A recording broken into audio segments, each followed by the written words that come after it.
noches, colegas. Si podemos tomar asiento.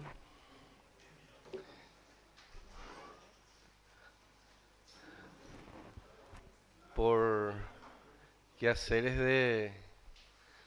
del bien común, el moderador habitual, el doctor Elías Rolón, no pudo asistir porque estaba en reuniones con la alta gerencia del IPS para conseguir el objetivo que todos estamos esperando de 12 horas. Y me pidió entonces que me encargue un poquito de suplirlo en esta fase de moderador. Les ruego que no miren la presentación sin camisa y remera, ¿verdad? Porque me avisó un poquito tarde, así que no tuve tiempo de prepararme para el caso, pero sí la mejor onda. Bueno, esta última sesión de todas las interesantes, ¿verdad? Yo creo que a mi entender, una de las más importantes para nosotros, para poder entender ese mundo misterioso de la hipertensión pulmonar, que todo el mundo tiene miedo, donde acá nuestro disertante de lujo y los cardiopediatras son los que tienen mayor experiencia probablemente, y vamos a tratar de, de, de esparcir eso entre nosotros. Bueno, me complace invitar o presentar en este caso, ¿verdad? Ay, al doctor Diego Medina, el actual presidente de la Sociedad Paraguaya de Neumología, especialista en neumología del Hospital Central del IPS, posgrado de la Universidad Católica, médico de planta del Servicio de Neumología del Hospital Central del IPS, magíster en circulación pulmonar en el Hospital Gallego de Buenos Aires, Argentina. Doctor, muchas gracias.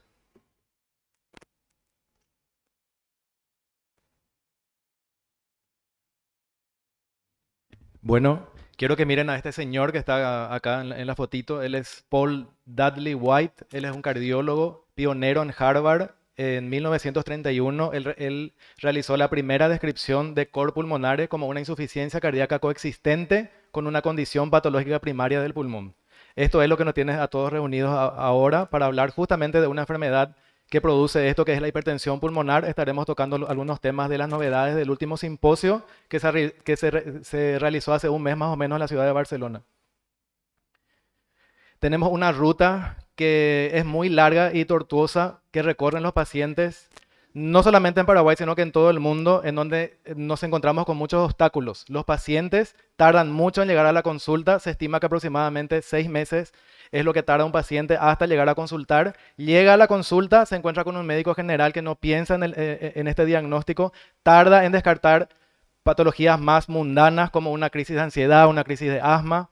Luego se pierde tiempo otra vez al pedir un estudio ecocardiográfico. Este estudio muchas veces viene incompleto, no tenemos datos que nos puedan orientar nuevamente y por último, esto hace que la detección de la hipertensión pulmonar se retrase mucho. La Asociación de Pacientes de Europa hizo una encuesta a los pacientes, a más de 1.000 pacientes con hipertensión pulmonar y les preguntó cuáles eran sus expectativas con respecto al tratamiento de la hipertensión pulmonar. Ellos respondieron, la respuesta más prevalente era enlentecer la enfermedad, revertir la enfermedad o definitivamente parar la enfermedad. En 1960 es que se realizó la primera reunión sobre cor pulmonar crónico en la ciudad de Ginebra. Posteriormente, el primer simposio se realizó también en la ciudad de Ginebra en 1973. Luego, desde 1973 hasta el año 1998, recién fue que se realizó el segundo simposio de hipertensión pulmonar, ya con el advenimiento de todas las drogas que fueron descubiertas en los años 90. Posteriormente, se realizó cada 5 años. En la ciudad de Venecia en el 2003 es que se deja definitivamente de usar el término primaria para referirse a esta entidad como idiopática. Y el último simposio fue en la ciudad de Barcelona, como les mencioné antes, hace un mes más o menos.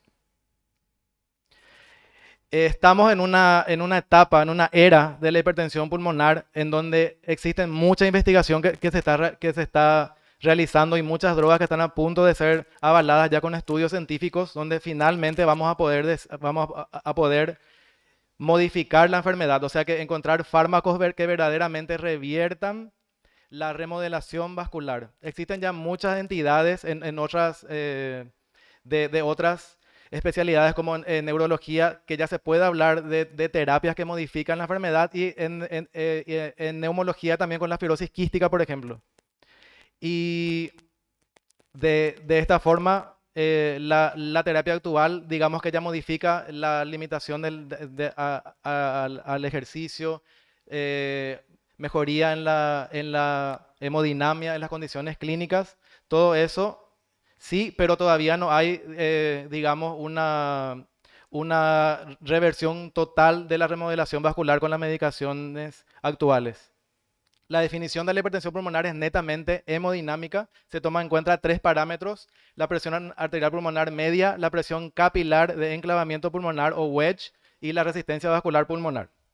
Con respecto a la presión arterial pulmonar media, el punto de corte históricamente siempre fue de 25, igual o mayor a 25 milímetros de mercurio. Esto también tuvo un cambio en el último consenso y en la última guía que fue publicada, que se mantiene hasta ahora, que fue el de reducir el punto de corte de 25 milímetros de mercurio a 20. Esto hizo que se capte más pacientes y obtengamos un diagnóstico precoz.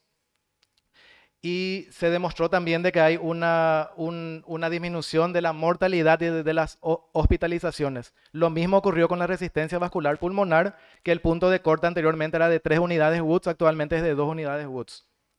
Con la presión capilar pulmonar tenemos un problema, que el punto de corte de la presión capilar pulmonar también es un punto de corte arbitrario. Se tomó históricamente de que es 15, sin ningún aval científico. Actualmente se recomienda dejar que sea igual o menor a 15 para poder clasificar en una hipertensión precapilar o de componente arterial o en una presión postcapilar o de componente venoso. O sea que en síntesis, que pueden recibir el tratamiento o que no pueden recibir el tratamiento.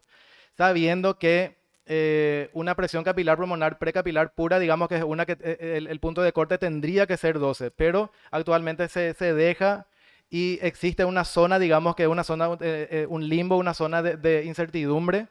Y el problema que tenemos es cuando en esta zona, cuando es muy leve el cambio, digamos, hacia postcapilar, es que nos queda la duda y tenemos que investigar sí o sí si el paciente tiene historia clínica de problemas cardíacos, factores de riesgo cardíacos, historia de edema pulmonar, parámetros ecocardiográficos que nos indiquen de que puede haber un cambio en el lado izquierdo, complementando con estudios como resonancia magnética, por ejemplo, y en este caso está indicado el test de provocación con el test de carga o fluidos, para ver si esto realmente es así.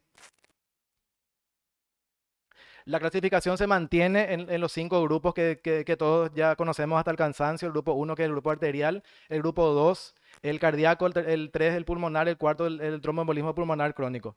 Los más prevalentes son el grupo 2 y el grupo 3, pero son los que no tienen indicación de diagnóstico ni de tratamiento, excepto por la fibrosis pulmonar, que el año pasado ya tenemos una droga avalada que es el treprostinil inhalado para usar en pacientes con fibrosis pulmonar asociada a la hipertensión pulmonar. Y los principales cambios que se hicieron este año en el 7º simposio fueron justamente en estos dos grupos, en el grupo 2 y en el grupo 3.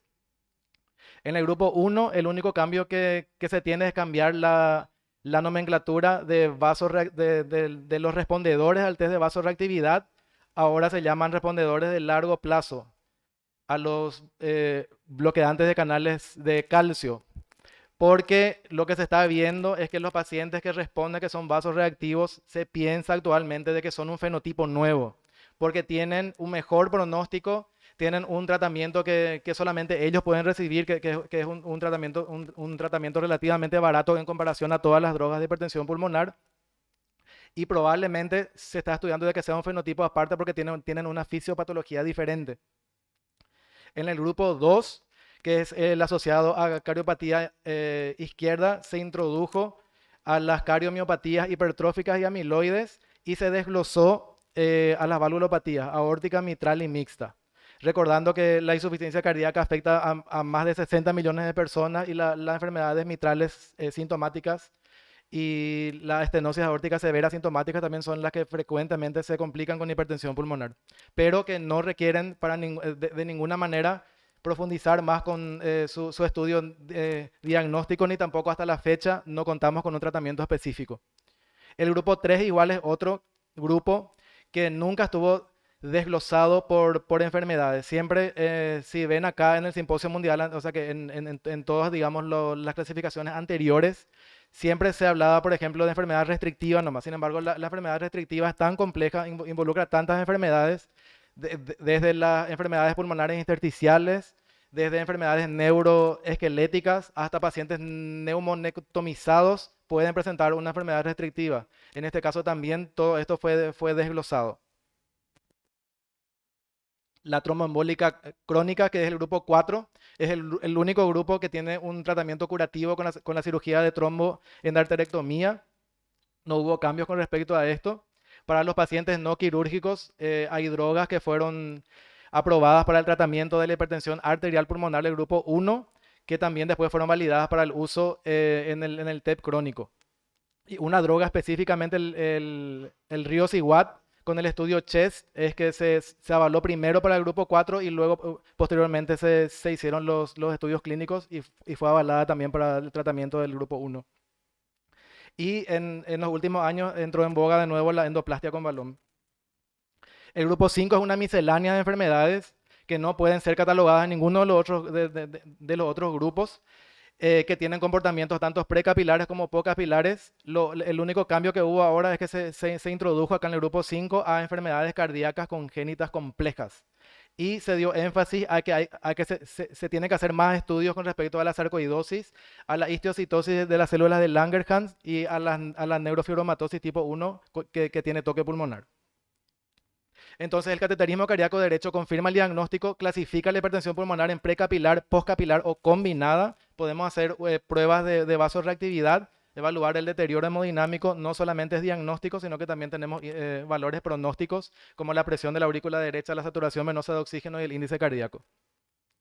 ¿Quiénes deben ser sometidos a un cateterismo cardíaco? Cuando evaluemos de que el estudio que le vamos a hacer, con el resultado del estudio que le vamos a hacer, vamos a cambiar, digamos, el manejo del paciente o iniciarle una nueva terapéutica.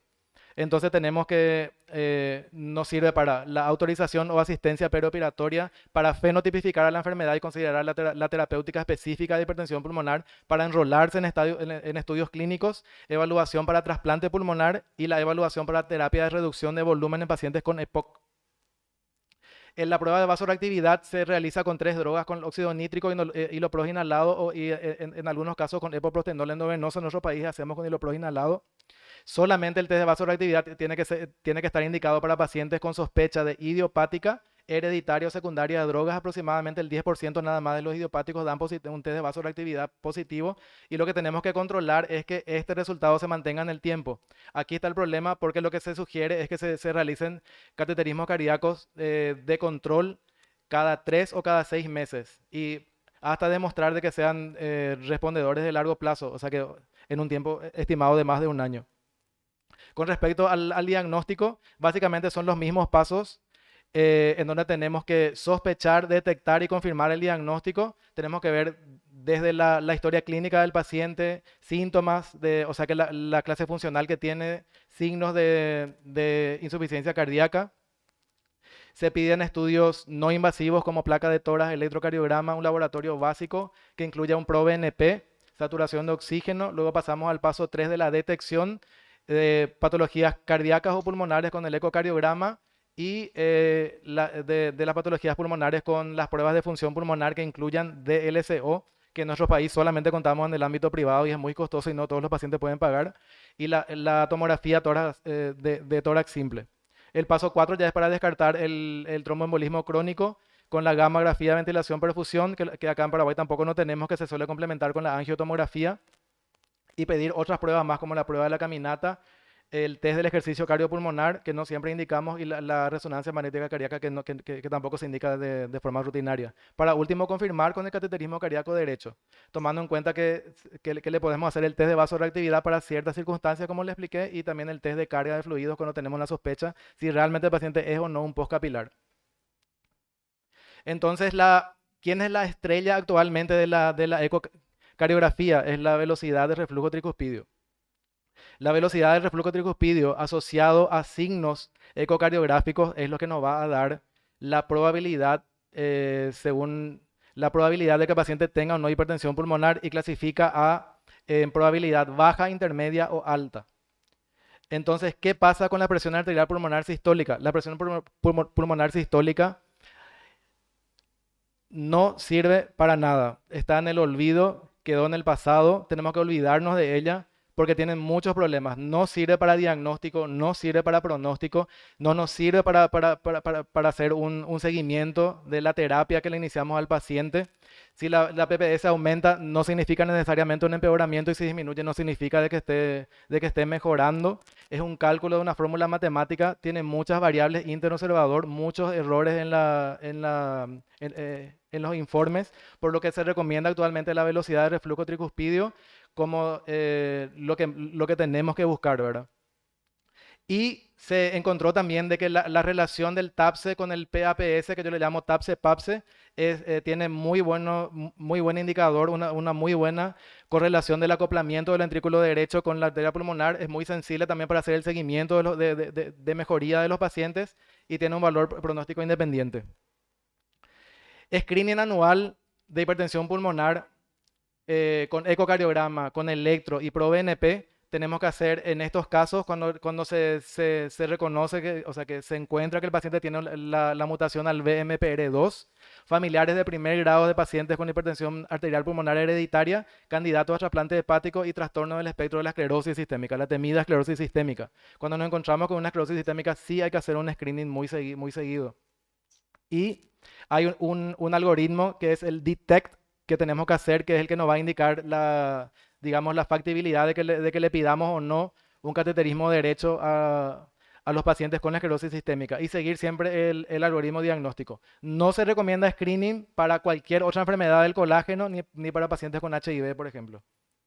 La estratificación de riesgo son cuadros multiparamétricos en donde encontramos síntomas, signos, estudios funcionales respiratorios, estudios de imagen cardíaco y estudios hemodinámicos para ver el porcentaje de mortalidad a los 12 meses. Y tenemos varios cuadros de estratificación de riesgo. Los más conocidos es este que están viendo acá, que es el semáforo en verde, amarillo o rojo, según nos encontramos con leve, moderado o grave. Y tenemos al Reveal 2.0, al Reveal Light y al Reveal 2.0 Light también, que yo creo que después en el caso clínico van a poder ver cómo se aplica esto a la práctica. Acá tienen, digamos, ya para no estresarse, sumando punto por punto, existen ya en la web las calculadoras que hacen el trabajo. El problema que se encontró con estos cuadros de estratificación de riesgo es que no se le da mucha importancia al corazón, entonces se hicieron otros cuadros de estratificación de riesgo enfocados en el corazón, que es el EcoReveal, en donde se analizan el agrandamiento del ventrículo derecho, la reducción de la función sistólica del ventrículo derecho, la severidad de la regurgitación tricuspidia y si hay o no derrame pericárdico asociado con el Reveal Light. Podemos igual obtener una clasificación de leve, intermedia o alta que nos va a indicar igual el porcentaje de mortalidad. El tratamiento, tenemos que evitar llegar a la insuficiencia ventricular derecha. Tenemos las tres vías clásicas que son las que se utilizan hasta ahora. En Paraguay ahora mismo tenemos todas estas drogas que están marcadas acá con la manito. Tenemos dos drogas de cada grupo de los inhibidores de la fosfodiesterasa 5. Tenemos al sildenafil, al tadalafil. De los antagonistas de receptores de la endotelina tenemos al macitentan, al bosentan, y de los prostanoides tenemos al hilopros inhalado y al treprostinil subcutáneo, que ya estamos ya con algunos pacientes ahora ya en tratamiento. El treprostinil inhalado, como les comenté, también ya figura ya desde la guía del 2022 como una opción de tratamiento para pacientes con enfermedad pulmonar intersticial asociada a hipertensión pulmonar. Solo que esto tiene que ser evaluado de forma individualizada en un centro de expertos en patologías intersticiales, también con buena experiencia en manejo de patologías vasculares. Y en el caso de los valores hemodinámicos de las intersticiopatías, se toma un punto de corte de la resistencia vascular pulmonar, tiene que ser mayor a 5, para que de esa manera puedan requerir un tratamiento porque se considera esto grave. Las nuevas terapias que están emergiendo actualmente, existen muchísimas vías que se están investigando, vías hormonales, vías de la serotonina, vías epigenéticas, vías metabólicas, y después de casi 25 años tenemos una nueva droga que fue aprobada ahora, que es el sotatercept, que es una proteína de fusión que se une al receptor 2A de la inmunoglobulina G1 actúa como un intermediario en el factor de crecimiento transformante de beta entre los mecanismos favorecedores de proliferación y los que disminuyen la proliferación. Tenemos dos estudios, uno que todavía sigue en curso, que es el Pulsar, y el Stellar, que es con el que fue aprobada la droga. Se reclutaron 323 pacientes durante 24 semanas y se obtuvieron 8 de los 9 objetivos, tanto primarios como secundarios. Mejoría de la clase funcional, reducción de los eventos de muerte o empeoramiento clínico, mejora de la resistencia vascular pulmonar y mejoría del ProBNP. También hay otras drogas que corresponden a este grupo, los inhibidores de la tirosina quinasa, como el imatinib, con el estudio IMPRES, que era con imatinib oral. El estudio fue discontinuado porque hubo episodios graves en pacientes que tenían una anticoagulación concomitante con el imatinib. Ellos sufrieron hematoma subdural y tuvo que ser suspendido. Actualmente existe otro estudio que es el IMPACH con imatinib, pero en su versión inhalada, con buenos resultados hasta la fecha. Y el seralutinib también con el estudio Torrey se encuentra todavía en fase 2. Entonces, ¿cómo tratamos a estos pacientes? Tenemos que ver, según la estratificación de riesgo, lo que se recomienda es siempre comenzar con una doble terapia. La triple terapia solamente hacer cuando nos encontramos con un riesgo alto, y lo que se recomienda es asociar, por ejemplo, un inhibidor de la fosfodiesterasa 5, un sildenafil, asociado a una antagonista de receptores de la notelina, por ejemplo, un macitentam. Si estamos en un estadio grave, lo que se sugiere es ya iniciar un prostanoide subcutáneo o endovenoso. En Paraguay tenemos ya, afortunadamente, ahora el treprostinil subcutáneo.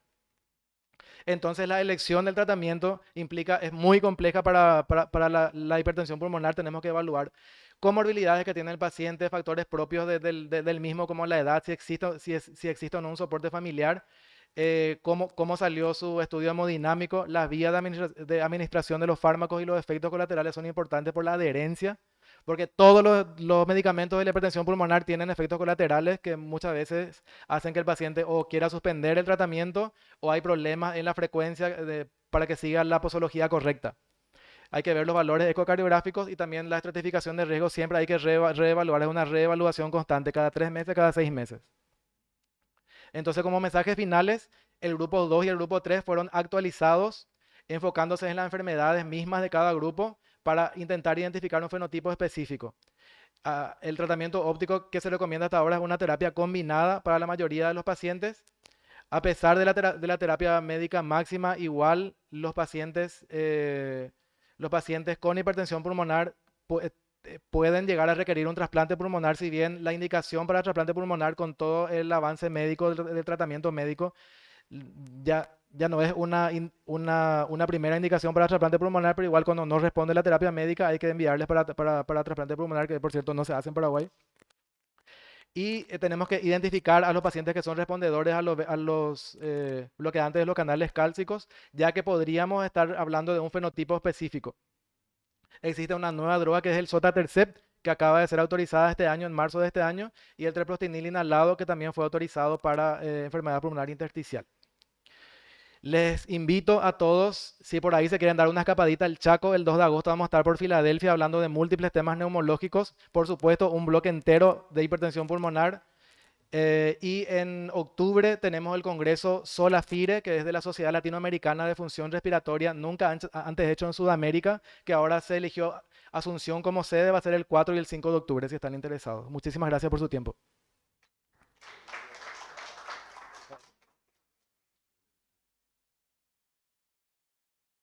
Gracias, doctor. Excelente la charla. La verdad que muy didáctico todo, muy ilustrativo. Y la invitación creo que la vamos a tomar en serio, sobre todo la del Congreso. Muchas gracias, doctor. Bueno, acto seguido, vamos a presentar el caso clínico que va a estar a cargo de la doctora Rosmarie Núñez. Ella es especialista en medicina interna del posgrado de la UCA, especialista en cardiología clínica con el posgrado de la UCA, máster en circulación pulmonar, staff del servicio de cardiología del Hospital Central del IPS, insuficiencia cardíaca e hipertensión pulmonar. Miembro de la Sociedad Paraguaya de Cardiología. Doctora Rosmarie, adelante.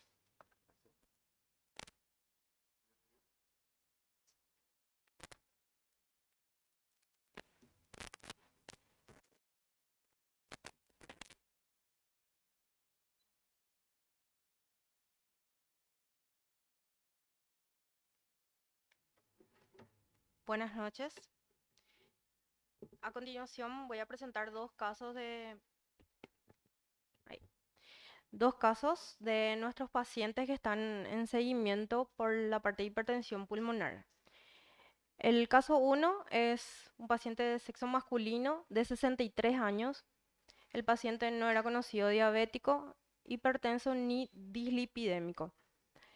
Era portador de un hipotiroidismo en tratamiento con levotiroxina y una anemia crónica, ¿verdad? El paciente tiene como antecedente clave un episodio de tromboembolismo pulmonar hace 6 años, en cual estaba en seguimiento. El paciente también cuenta múltiples internaciones por insuficiencia cardíaca descompensada.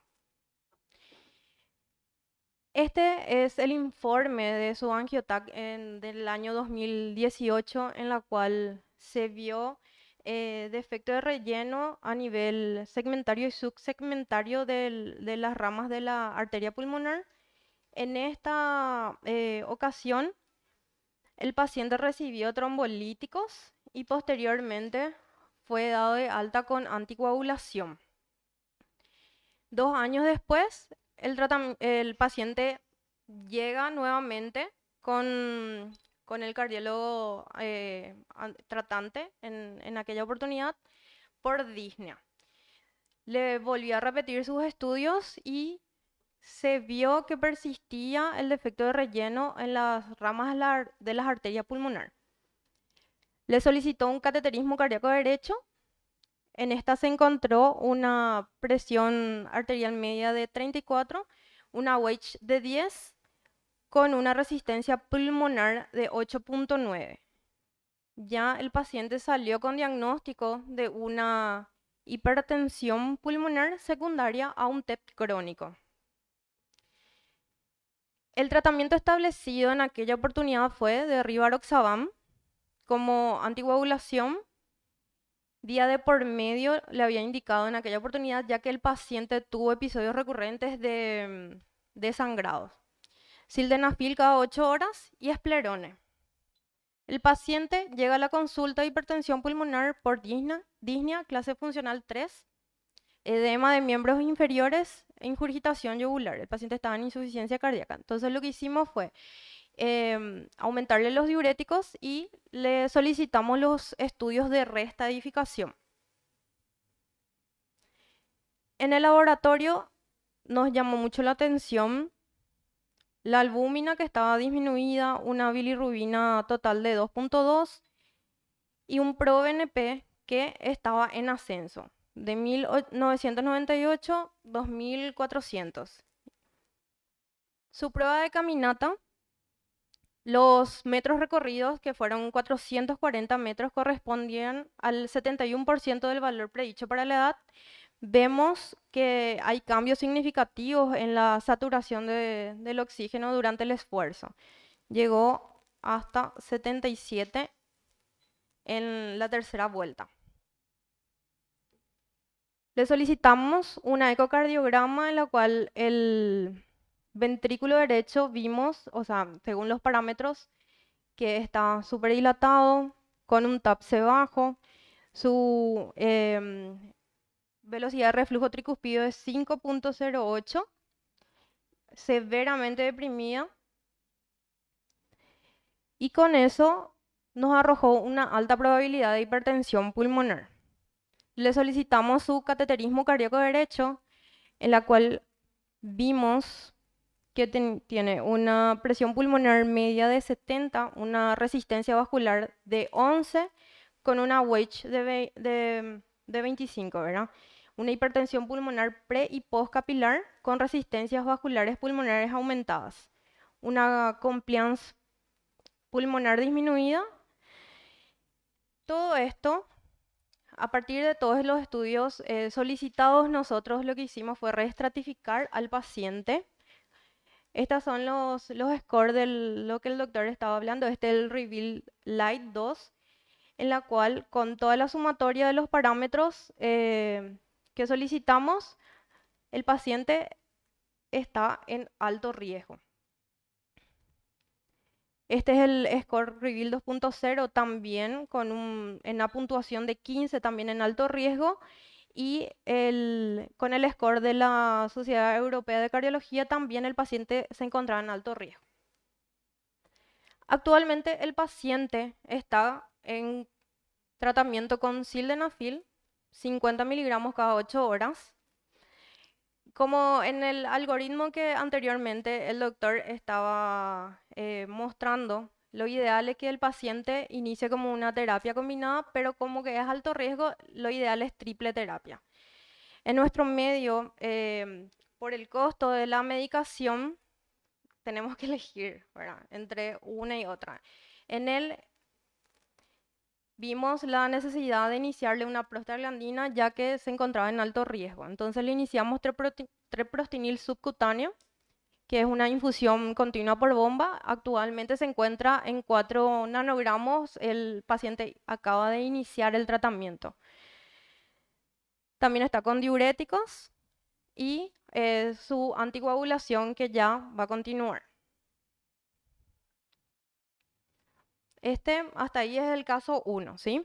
Ahora, el caso 2 es de una paciente de sexo femenino, 27 años de edad, es una conocida ya portadora de una comunicación interauricular tipo osteosecundum con shock de izquierda a derecha con hipertensión pulmonar diagnosticada en mayo del 2021. Ella acude al consultorio por disnea clase funcional 3. Estos son los estudios ecocardiográficos de la época, ¿verdad?, en la cual informa comunicación interauricular múltiples y ya signos de hipertensión pulmonar. Se le realizó una transesofágica en la cual se evidenció 2 comunicación interauricular tipo osteosecundum, una anterior de 13/10 y otra posterior de 10/10, con shunt de izquierda a derecha e hipertensión pulmonar severa. El cateterismo de aquel año, ¿verdad?, informaba una hipertensión pulmonar importante con hiperresistencia vascular pulmonar aumentada e hipoflujo pulmonar y un test de vasodilatación con oxígeno negativo. El tratamiento que recibió la paciente fue sildenafil de 25 miligramos cada 8 horas con bosentan. Este tratamiento fue discontinuado por el costo del tratamiento y la paciente quedó sin medicación. Posteriormente nosotros ya le recibimos ya sin tratamiento, ya en insuficiencia cardíaca. Posteriormente le volvimos a repetir sus estudios, la cual lo positivo tenía un ProNP de 437. En la prueba de la caminata la paciente solamente recorrió 144 metros, que corresponden al más o menos 29% del valor predicho, porque ella tuvo una desaturación del 73%, o sea, llegó hasta 73% al tercer minuto, por lo cual fue suspendido la prueba. Y los valores basales retornaron o sea, los valores de signo, o sea, de frecuencia cardíaca y saturación volvieron a los valores basales al segundo minuto del reposo. En la ECO lo único que solicitamos es la evaluación de la parte derecha, en la cual vimos con una velocidad de reflujo tricuspido de 4.3, con un índice de excentricidad de 2.5 y el ventrículo derecho está súper dilatado. Con eso, la paciente fue a cate derecho, en donde vimos una presión pulmonar media de 53, una resistencia de 11.4 con una wedge de 5, cuya conclusión, una hipertensión precapilar con resistencias vasculares pulmonares incrementadas, un gasto índice cardíaco conservados. En la estratificación de riesgo, la paciente también correspondía, según el Reveal Light y el Reveal 2.0, en paciente de alto riesgo. Actualmente la paciente está con tadalafil, 20 miligramos cada 24 horas, treprostinil subcutáneo. La dosis actual de ella es de 40 nanogramos kilogramos minuto. Ella ya está hace 8 meses con el tratamiento. Está con espironolactona y furosemida. Posteriormente, en el seguimiento a los 6 meses, nosotros le reevaluamos a la paciente. Vimos que mejoró su prueba de la caminata de 144 metros recorridos en la primera prueba. Ya con treprostinil subcutáneo, la paciente recorrió 392 metros, que corresponden al 60% del valor predicho. Incluso los valores de frecuencia cardíaca y saturación mejoraron. Ella pudo terminar la prueba de la caminata. El dosaje de ProBNP que ella presentó fue de 127, o sea, normal. Y la paciente estaba en clase funcional 1 o 2, ¿verdad? Con esto, para el seguimiento también tenemos scores que nos ayudan a ver dónde estamos parados, ¿verdad? Entonces, para ver si llegamos al objetivo terapéutico, que es bajarle a nuestros pacientes del alto riesgo al riesgo intermedio y posteriormente al bajo riesgo. En nuestros pacientes, con respecto a la clase funcional, está 1 y 2 es un bajo riesgo. En la prueba de la caminata nosotros le seguimos manteniendo, o sea, de alto riesgo bajamos a riesgo intermedio y según el ProBNP también está en riesgo bajo. Entonces, nuestro único parámetro que tenemos que seguir viendo para mejorar es la prueba de la caminata los 6 minutos, ¿verdad? Y el último caso es solamente mencionar, es un caso que es de una paciente IPS, probablemente ya habrán escuchado, una paciente de 32 años con una cardiopatía congénita, que tiene una atresia pulmonar tipo C, una CIB tipo perimembranosa, ya conocida portadora de una hipertensión pulmonar severa que abandonó tratamiento, ya con síndrome de Ellsmenger. La paciente ingresó porque estaba embarazada de 10.3 semanas al ingreso, eso fue hace como 3 meses. En el día 123 de internación se decide la interrupción del embarazo con 27.1 semanas de gestación. La paciente estuvo todo el embarazo en clase funcional 3-4, ¿verdad? Desaturando. El bebé tuvo complicaciones y posteriormente em, se murió, ¿verdad? Esto nada más es para hacer hincapié en la anticoncepción de nuestros pacientes, ¿verdad? Enseñarles que tienen que cuidarse y el embarazo no por sobre todo, ¿sí? Muchas gracias.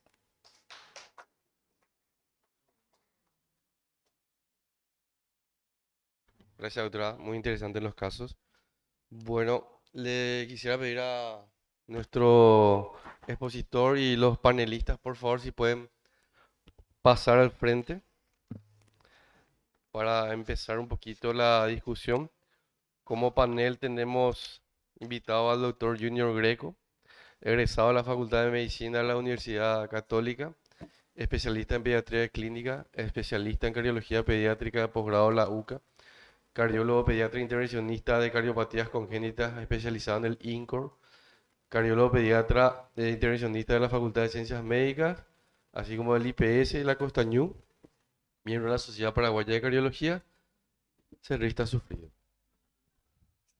Tenemos también al doctor Amalio Benítez, ¿verdad? Egresado de la UNA, especializado en cardiología pediátrica de la Universidad de Leiden, Holanda, Países Bajos, miembro del staff de cardiología pediátrica del Hospital Universitario de Rotterdam, y 14 años en Holanda durante ese tiempo,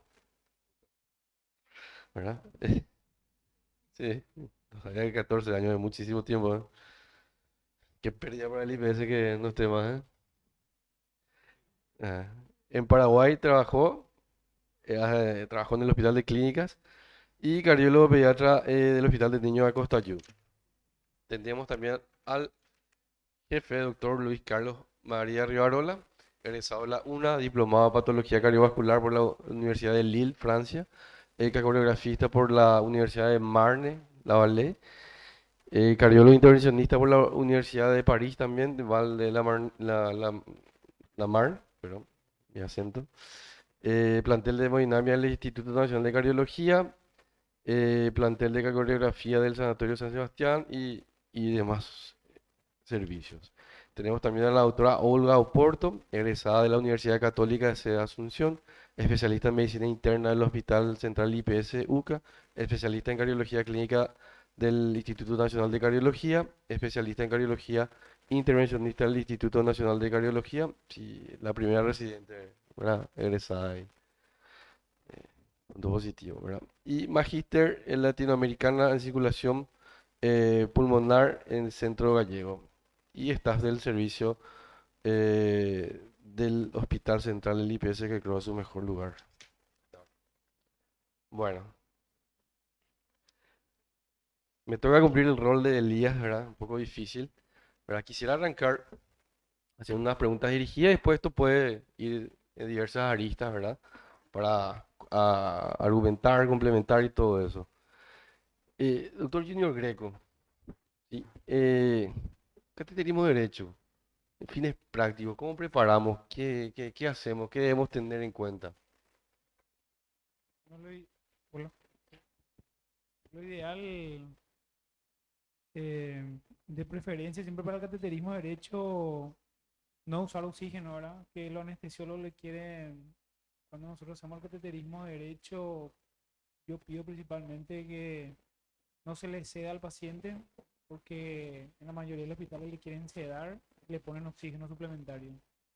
Entonces el oxígeno suplementario altera para el cateterismo derecho, por más que sea una cánula nasal, alteran tanto los valores para la toma de muestra, para la vena cava inferior, cava superior, arteria pulmonar y los resultados son viciados, o sea, no son concretos y es muy difícil tener en condición basal esos datos para la resistencia vascular pulmonar y presión capilar, que eso altera mucho para la estratificación de nuestra hipertensión pulmonar.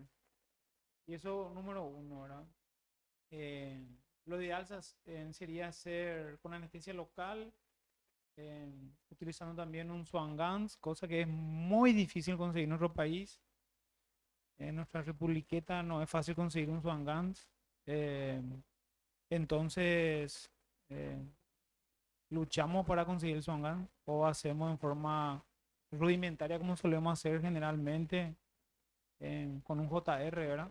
Para tratar de enclavar, que es lo que nos queda, ¿verdad? Tal vez es mucho más difícil enclavar porque cuando enclavamos con un JR se quiere coagular muy rápido y como se quiere coagular muy rápido no tener la buena curva y cuando respira el paciente una vez que respire el paciente y está coagulado no tener curva de resistencia de presión capilar.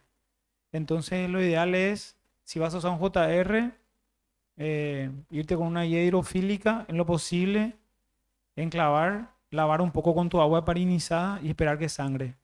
Y una vez que esperar que sangre, hay una técnica para que para esperar que sangre. Lo ideal es bajar un poco por debajo de la mesa para disminuir, como es por nivel de presión, bajar un poco por debajo de la mesa donde está el paciente y ahí va a empezar a sangrar. Y una vez que empiece a sangrar, lavar con el agua heparinizada y ahí vas a tener la curva de vas a tener la curva de la presión capilar, porque si no, no vas a conseguir la curva de la presión capilar, porque se va a trombosar con el coágulo, que eso es muy frecuente en los pacientes con hipertensión pulmonar. A modo de dato también, ¿verdad? Y bueno, después de obtener los valores de las presiones, lo ideal yo siempre le aconsejo a los que eran residentes y hacían conmigo, que están acá en sala, ¿verdad? Y la actual, ¿verdad? Lo ideal es hacer los cálculos ya en mente mientras vas haciendo el cateterismo cardíaco.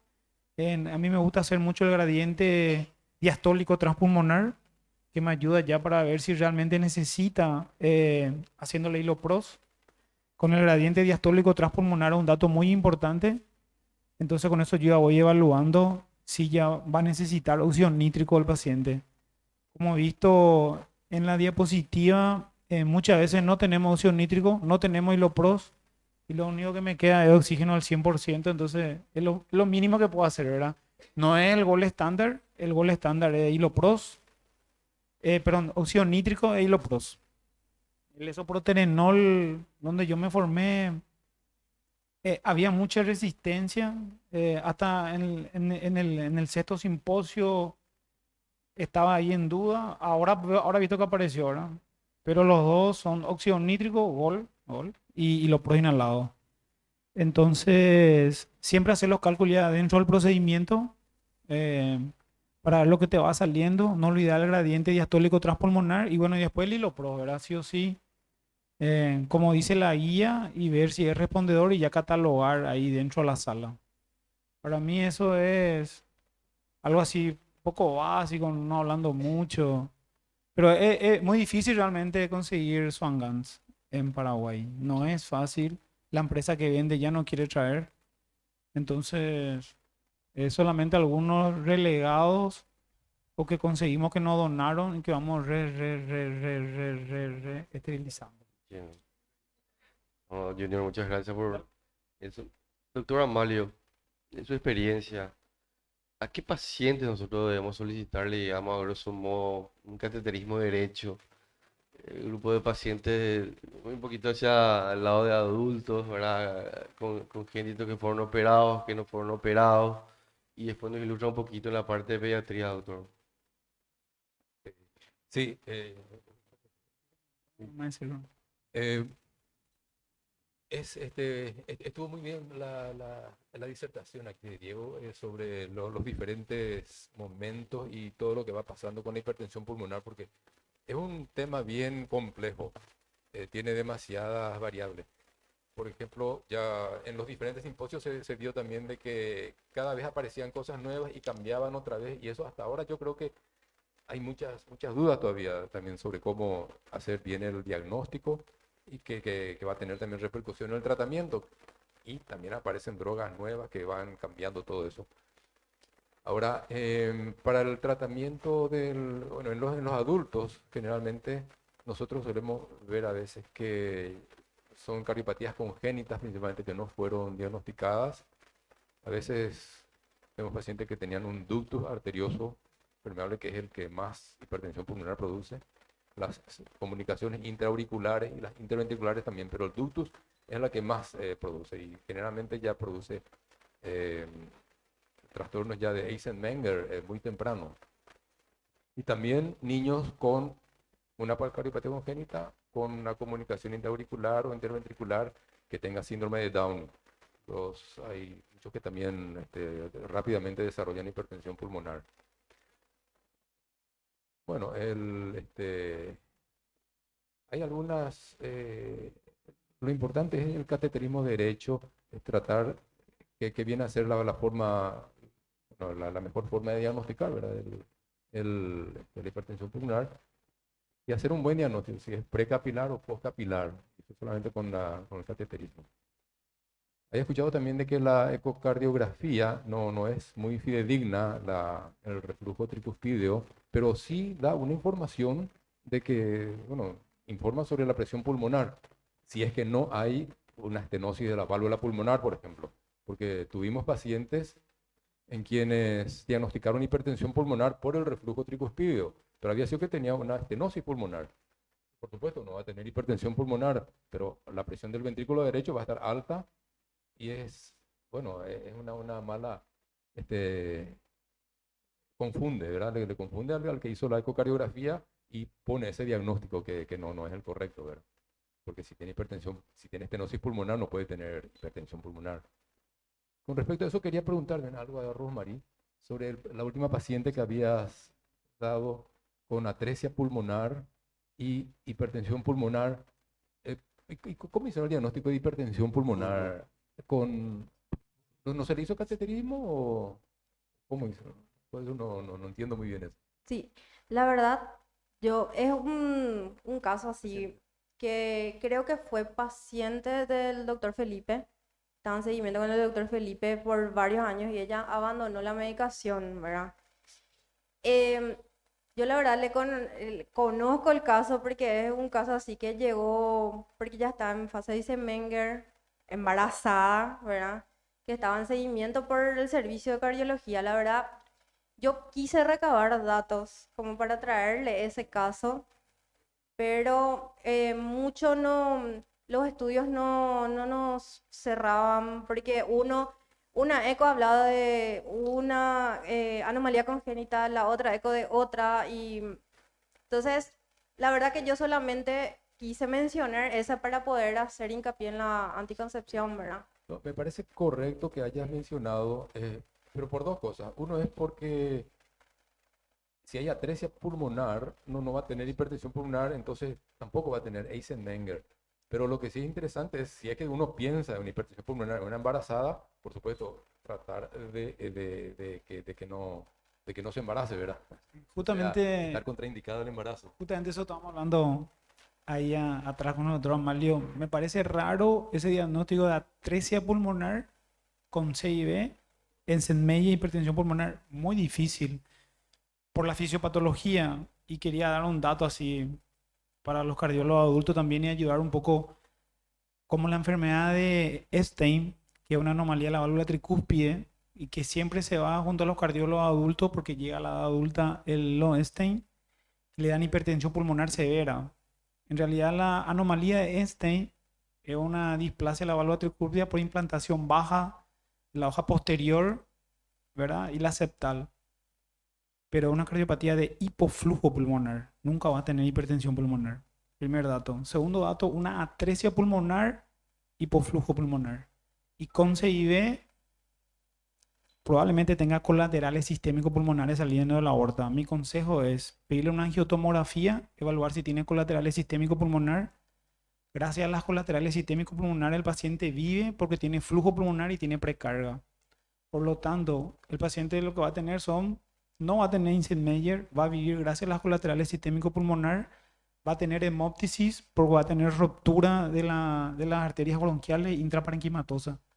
Entonces, es una condición que le da vida las colaterales sistémicos pulmonares y no puede ser Eisenmenger. Entonces, solamente para hacer una unidad diagnóstica fisiopatológica, lo ideal, mi consejo es pedirle un ecocardio con un cardiólogo pediatra. 2, pedirle una angiotomografía. 3, vamos a hacerle un cateterismo cardíaco. Esa es para ese paciente al menos. Excelente. Sí, Sí, perdón, Sí, la acotación. Justamente ese fue el problema para cuando yo empecé a recabar los datos, porque en una eco mencionaba otra cosa. una cosa, otra cosa, ¿verdad? Entonces yo lo único que hice fue leer más o menos la evolución en la internación y para poder recalcar. Sí, es importante ver, viste que ahora nosotros los pediatras, cardiólogos pediatras, vemos muchos adultos ahora con cardiopatías congénitas, porque la fisiopatología es totalmente diferente, entonces es complejo. Es importante a veces, bueno, analizar bien cuál es el verdadero problema. Solemos ver pacientes que dicen hipertensión pulmonar, pero ¿es por hiperflujo o por hipoflujo? Y eso muchas veces hay que analizar bien y hay que recabar bien todo el diagnóstico.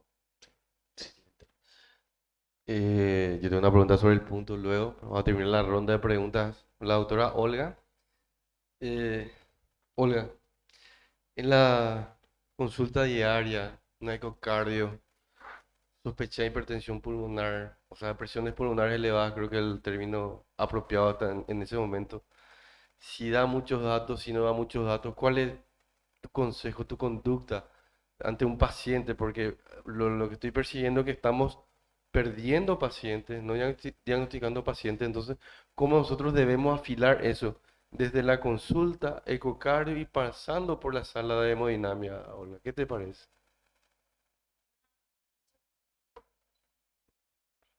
Muy buenas noches para todos. Excelentes las disertaciones de tanto de Rosmar y de Diego, ¿verdad? Felicitarles por todo el trabajo que ellos hacen con este tipo de pacientes que es súper complicado llevar, ¿verdad? Es un punto interesante, doctor, porque en el precate generalmente es súper complicado decidir a quién le metemos, a quién no le metemos, y generalmente vemos muchas deficiencias, sobre todo en el lado derecho, ¿verdad? En las ecocardios del lado derecho.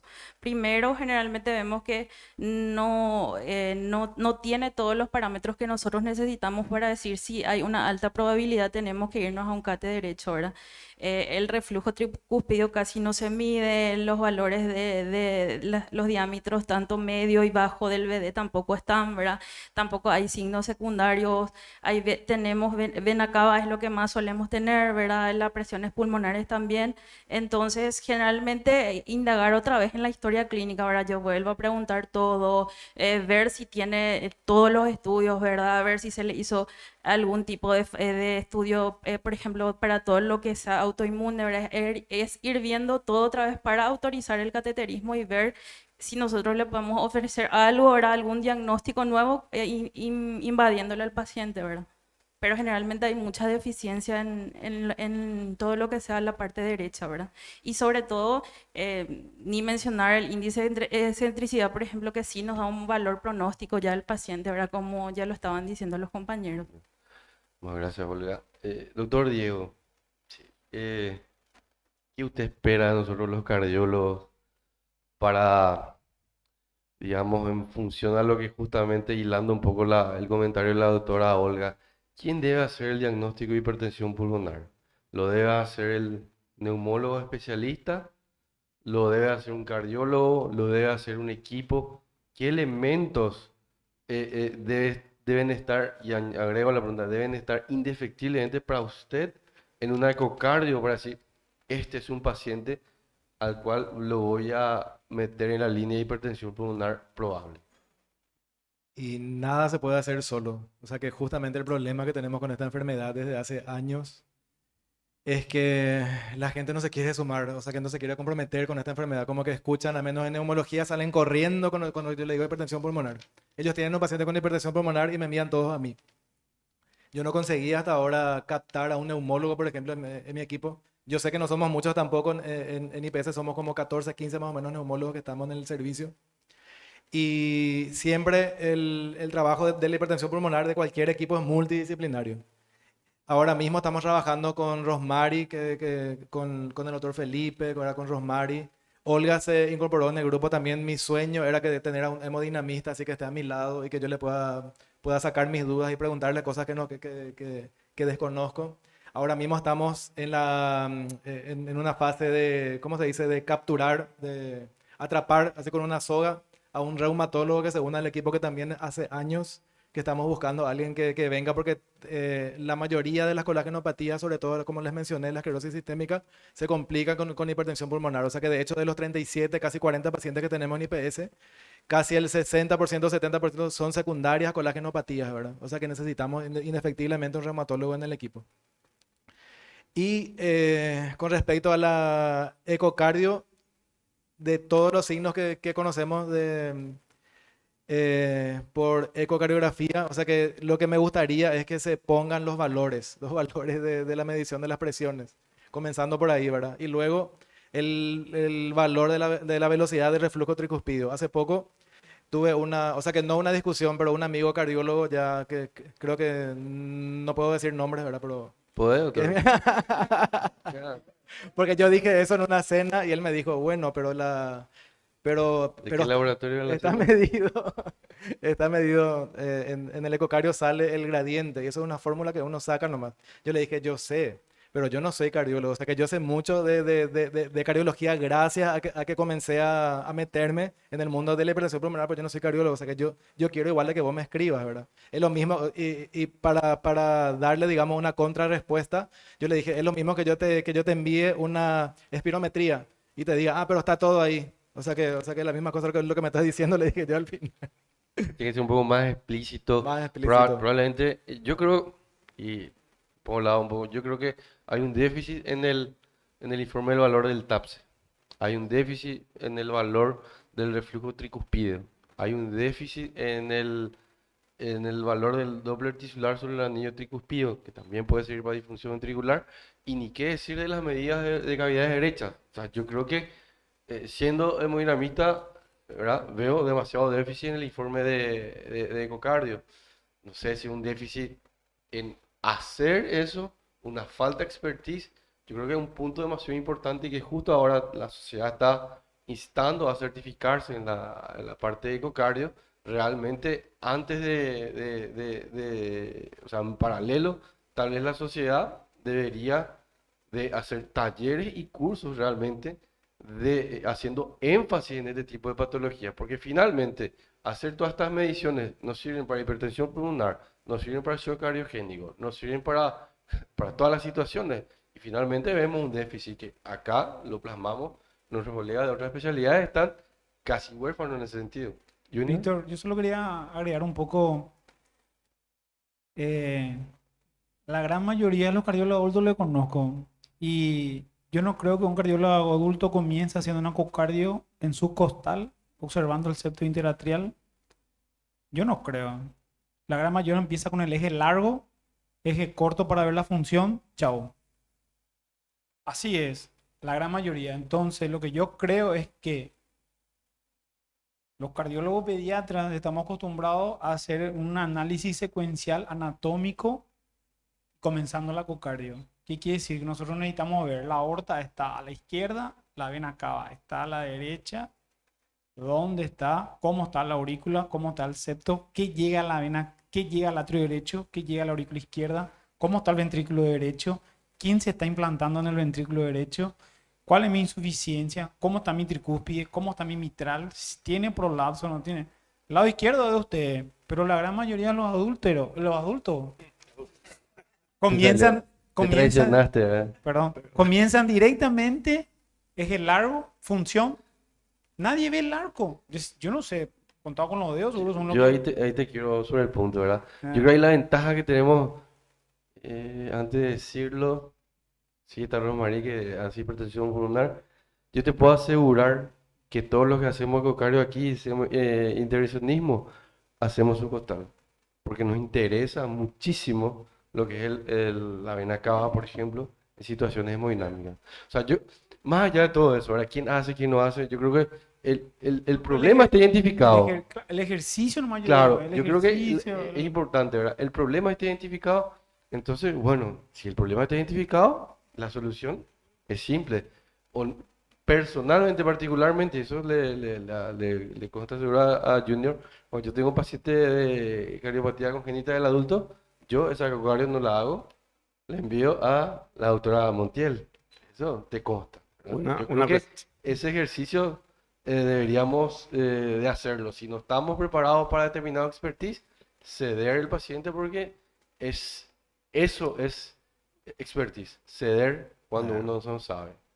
Una cuestión, Víctor, que para todos estos parámetros de hipertensión pulmonar, sobre las cavidades derechas, yo creo que la mayor parte de los signos nosotros vemos en cortes que estamos acostumbrados a hacer nosotros, ¿verdad? Porque lo que dijo Junior ya es más para el diagnóstico fino, ¿verdad? Si hay un retorno venoso anormal, si la CIA es primum, secundum, vena cava, ¿verdad?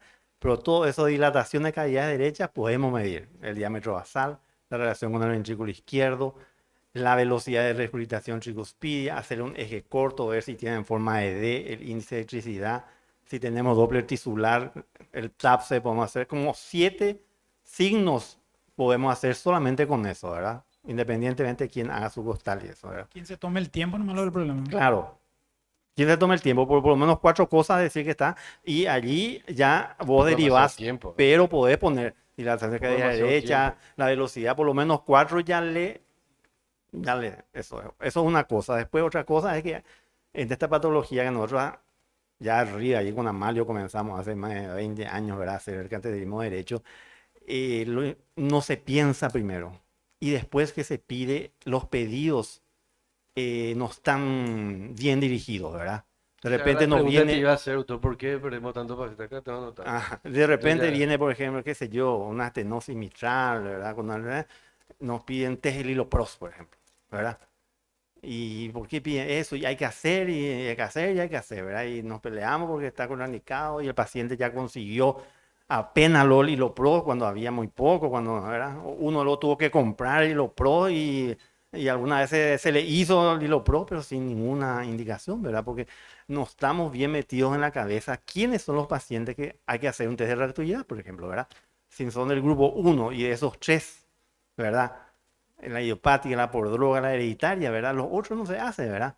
¿Verdad? No se hace. Entonces, eso primero determinar bien quién necesita hacerse es y qué hay que hacer para tratar a un paciente con hipertensión pulmonar para captar ese 10% que van a utilizar los calcio antagonistas, ¿verdad? Por más que es muy poco, pero 10% no van a gastar más del millón de guaraníes. Los otros saben las drogas carísimas. Entonces, por lo menos eso, saber a quiénes pedirle y descartar ya, respondedores y no respondedores. Eso es un tema, ¿verdad? Otro tema, hablando un poco de cateterismo, es cómo medir las presiones, ¿verdad? Que acá, más especialistas todavía los pediátricos, hay que ser, técnicamente hay que ser muy riguroso, ¿verdad? Con la respiración, medir las presiones, hacerle una apnea expiratoria al paciente, porque las presiones varían muchísimo, ¿verdad? De allá de 15 se va a 30 si no está estabilizado, y si vos tomás así nomás, puede dar cualquier valor. Entonces, hacer siempre por lo menos 3 veces y bien estable las presiones, porque cambia totalmente el diagnóstico. Sobre todo la presión de enclavamiento es, mira, nos vamos a una post o una pre, ¿verdad? No tiene nada que ver una cosa con la otra. Eso es uno. Y otra cosa, si no tenemos Swan-Ganz y no queremos hacer con el JR enclavar, hagamos un cateterismo izquierdo y tomemos la presión telediastólica del ventrículo izquierdo. Si no hay una estenosis de la vena pulmonar o una estenosis mitral, y tomamos ese dato, ¿verdad? Y también cuando hay dudas de ese enclavamiento, porque a veces tenemos el Swan-Ganz, pero en el enclavamiento vemos que no corresponde, es malo, vemos así medio recto. Tenemos que confirmar tomando una telediastólica al ventrículo izquierdo, que es también un equivalente, porque hay muchos que no van a seguir teniendo Swan-Ganz y tenemos que tener esa posibilidad. Mejor hacerle un radial, ¿verdad? Y meternos en el ventrículo izquierdo y tomar eso, ¿verdad? Ya, justo esa es una parte de la pregunta que quería hacerle a la doctora Olga. ¿A qué paciente le hacemos cateterismo izquierdo? En el contexto de una hipertensión pulmonar. Era un paciente con cateterismo, con pedido de cateterismo derecho. Y más de una vez a los chicos le dije, bueno, vamos a hacer un cate izquierdo también. ¿En qué situaciones te parece que debemos pedir también a la par un cateterismo izquierdo? Si bien el doctor Rivarola ya respondió en parte. Y en nuestra circunstancia, en nuestra situación, cuando generalmente no tenemos Swan-Ganz, lo que yo siempre digo, ahora lo mágico y que tenemos los hemodinamistas es poder entrar al lado izquierdo, ¿verdad? Cate derecho pueden hacerlo todo, eso es la realidad. Puede hacerlo el que está en la terapia, puede hacerlo el que está en la unidad coronaria, puede hacer inclusive un internista que está entrenado en eso, puede hacerlo, ¿verdad? Pero ¿qué es la diferencia que nosotros tenemos? Es entrar al lado izquierdo, ¿sí? Entrar al lado izquierdo y medir la presión de fin de diástole si no tenemos cómo enclavar, ¿verdad? Eso es lo que está indicado en las guías en realidad, ¿verdad? Es lo que salió en las últimas guías, ¿verdad? Y a quiénes pedir, y tenemos que justamente dilucidar eso, ¿verdad?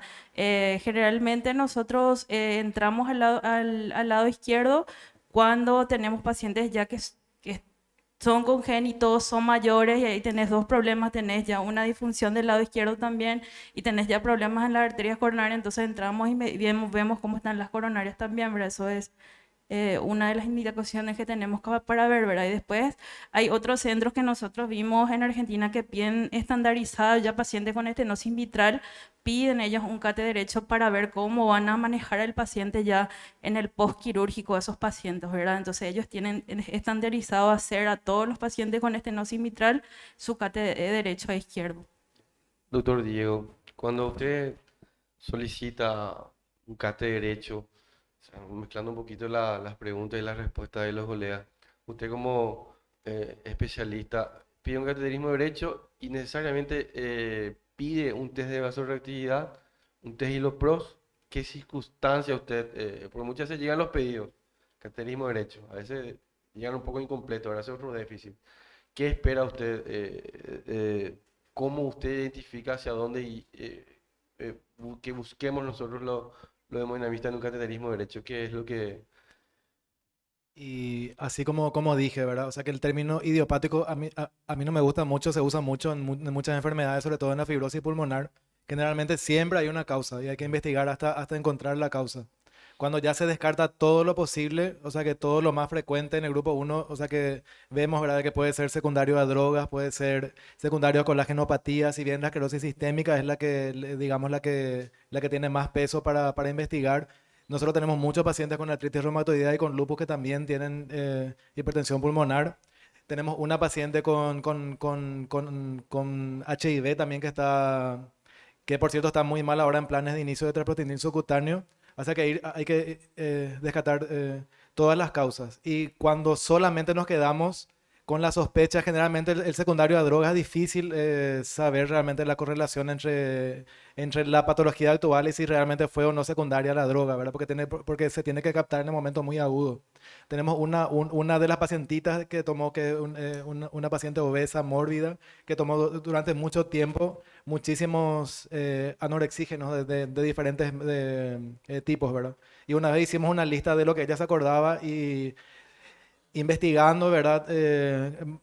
Dos o tres fármacos se relacionaban con hipertensión pulmonar, pero finalmente, o sea que no sabemos si es o no secundario a esa droga que ella consumió.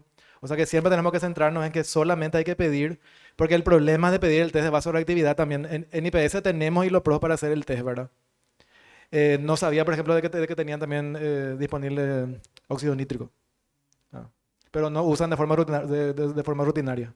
Para finalizar, más quiero decir esto, ¿verdad? De que esto enlentece mucho, o sea que como ya es tan complicado llegar hasta el cateterismo derecho, que ya es el paso final, sobre todo en el ministerio, en la parte pública, para conseguir el hiloPROS es una traba más que tienen los pacientes. Y por eso es que hay que pedir con test de vasoreactividad solamente cuando no se encuentra la causa, que no siempre es así, ¿verdad? O sea que generalmente investigando en los estudios, en los pasos diagnósticos que les mostré, suele saltar, por ejemplo, si es una mujer, sí o sí tiene alguna colagenopatía, o un ANA positivo, por ejemplo, que hay que enviarle al reumatólogo para que le haga todo el examen físico, le pidan otros estudios más específicos de laboratorio para indagar si por qué tiene ANA positivo, ¿verdad?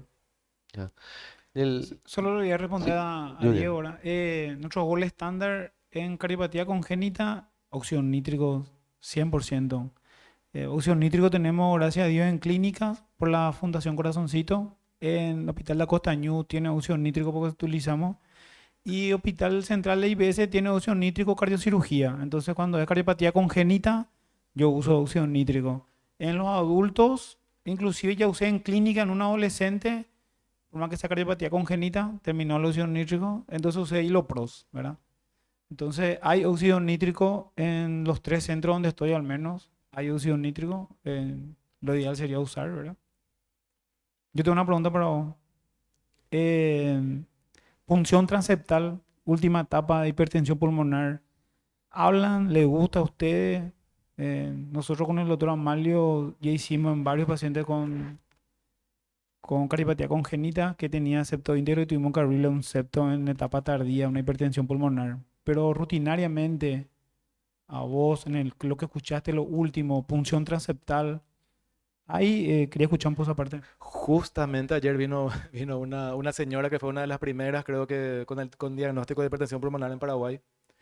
Y yo le quise recabar los datos porque tengo entendido de que este procedimiento fue realizado en muy pocas pacientes en Paraguay. En pocas, ¿verdad?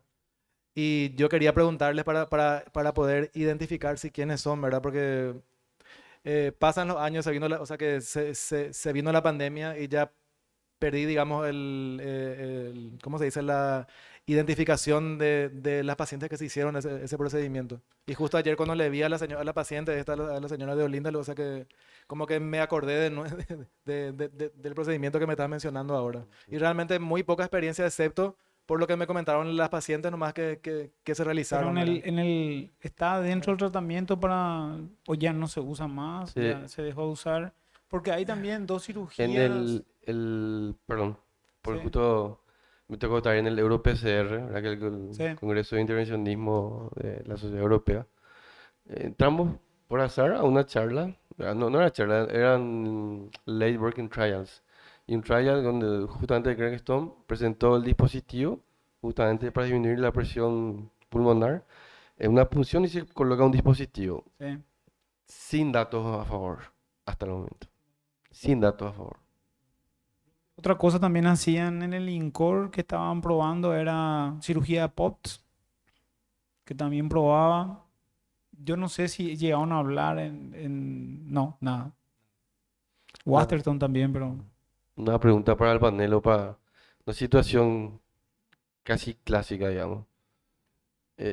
Paciente, pedido de cateterismo derecho, más vasoreactividad, en el contexto de una comunicación interauricular o un FOB, caen los pedidos, ¿verdad? Entonces, muchas veces uno entra en conflicto con esa clase de pedido, ¿verdad? Y si ni siquiera tiene una ecocardio transesofágica previa. Primeramente, foramen oval permeable no necesita test de vasorreactividad, no necesita cateterismo derecho porque no va a tener hipertensión pulmonar. Eso es punto uno. Ahora, para CIA, yo primero pediría un ecocardio transesofágico, evaluaría el PQS, ver qué tamaño tiene. Hay algo que es más importante que nosotros siempre decimos cuando te Amalio. La clínica, para mí hasta hoy en día, sigue siendo soberana bajo todo criterio. Más todavía una CIA. La clínica, el electro, la radiografía, te puede servir muchísimo.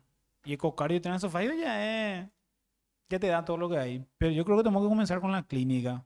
Mirarle un poco la mano, dedo palillo de tambor, saturarle al paciente, preductus, poductus, eso quiere decir mano derecha, miembro inferior izquierdo, saturarle la oreja para ver el paciente cómo está, ver la radiografía de tórax, hipoflujo pulmonar, arco pulmonar elevado, ver el electro, P pulmonar. O sea, hay datos que te va a orientar para decir, sí, este tiene una CIA, pero tiene un estallido del segundo ruido, tiene el electro, la radiografía de tórax, bueno, pedirle la trasofágica para confirmar que probablemente sea una CIA con hipertensión pulmonar, que no sabemos si probablemente sí le tenemos que hacer un test de vasorreactividad para ver si es operable. Pero ya tengo nuestras dudas. Ese es mi... Entiendo. Bueno, doctor Diego, para ir cerrando, ¿qué elementos, verdad? Usted habló hace rato de que estamos perdiendo estos pacientes, ¿verdad? Y perder quiere decir diagnóstico tardío. Diagnóstico tardío quiere decir mortalidad elevada, donde no podemos mejorar a nuestros pacientes. Que hay que ciblar un grupo de pacientes, ciertos elementos. ¿Qué consejos nos dan nosotros los de cardiología para poder captar estos pacientes y después derivarlos a los especialistas de hipertensión pulmonar? Y yo creo que la clave está en, ¿cómo se dice? En hacer como una telaraña de estar intercomunicados, ¿verdad? Porque realmente centros de hipertensión pulmonar como tal en el país no hay. O sea que nosotros trabajamos en el IPS central de forma interdisciplinaria, pero no existe un centro formado, ¿verdad? Y en el ministerio es un campo virgen hasta ahora que tenemos muchas dificultades, porque yo estoy en el Hospital General de Luque, por ejemplo. La doctora Rosmary está en el Hospital de Villa Ayes, así como que estamos así en polos opuestos. La doctora Olga está en el San Jorge y trabajamos así de forma interdisciplinaria. O sea que lo que yo pienso es que es como entablar una conexión, porque como les digo, es multidisciplinario. O sea que esta enfermedad no es solamente del cardiólogo, no es solamente del neumólogo, no es solamente del reumatólogo, es de todos. Y necesitamos tener debates y juntas médicas son muy importantes, ¿verdad? Porque es muy difícil en el día a día. Todos los días, todos los pacientes son diferentes y son complejos. Uno espera encontrar eso, no encuentra. O sea que sí o sí, entre nosotros necesitamos, digamos, esa retroalimentación que se consigue solamente conversando entre nosotros. Ya, Sí, para claro. llegar al diagnóstico temprano, que es lo Sí. que queremos, ¿verdad? Y bueno, si no hay más preguntas, No, yo solo personalmente estoy abierto para ayudarte en lo que sea, en el hospital central o donde me toque como el público, ¿verdad? Que nos tocan, que estamos gratis, obviamente, ¿qué vamos a hacer? bueno, no sé si hay una pregunta de parte del público, ¿verdad? Entonces, bueno, más que agradecer al doctor Diego, al doctor Amalia, al doctor Junior, al doctor Carlos, a Olga, a la doctora Olga, a Rosmary por el caso, a todos los presentes, agradecer al laboratorio Kinfa por nuevamente prestarse a nuestra jornada y agradecerle a todos a la doctora Silvia Binader, que fue la encargada de gerenciar todas estas charlas científicas que vamos a tener una segunda ola, ¿eh? ¿La va a arrancar en qué fecha, Silvia? Todavía no hay fecha, pero ya están los temas a venir. Y bueno, agradecerle a todos y gracias al laboratorio Kinfa, una vez más, al equipo técnico, a Manuel y equipo. Y bueno, ahora adelante al pequeño aperitivo que nos tienen preparado ahí. Gracias.